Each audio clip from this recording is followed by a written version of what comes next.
common as men in the military. It wasn't until February of 2012 that the Pentagon lifted its 1994 rule banning women from operating in units working side-by-side ground combat units. Before this change, women could not perform as even medics or communications officers near combat sites, although they were completely qualified in performing these duties elsewhere. There are now 214,098 brave women serving in the military, and this number is increasing every day. Nancy Duff Campbell of the Women's Law Center says that this is a great step towards equal opportunity for women, but the Department of Defense should ensure the readiness of the force by establishing once and for all that when the best person for a job is a woman, her gender should not stand in the way. Before women were allowed in the military, there were many courageous young ladies who were willing to disguise themselves to protect our country. One of these women was Sarah Edmonds, who was born in Nova Scotia in 1841. She moved to the United States early in her young adult life to escape the abuse of her father. She fell in love with the United States and was quick to call it her home. She believed the American way was the only way. While living in Detroit, Michigan in 1861, she decided to join the United States Army and fight for her country in the Civil War.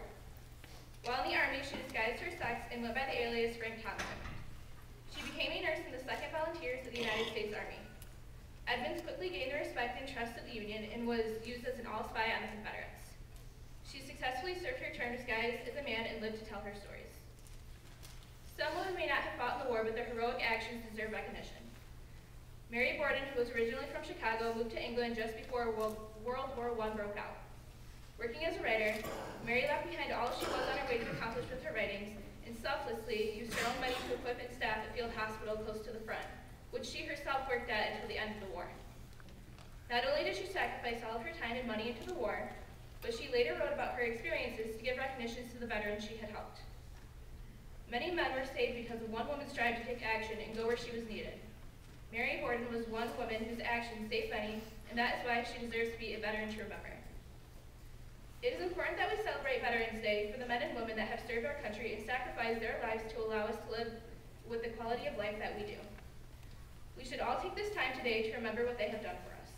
The pure dedication that these men and women have shown to the United States is truly incredible. I am proud to say that I'll be joining the Air Force ROTC as a nurse and hope that I can be even half as great as these other women veterans have been.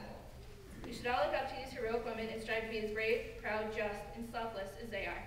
Their service is appreciated beyond words.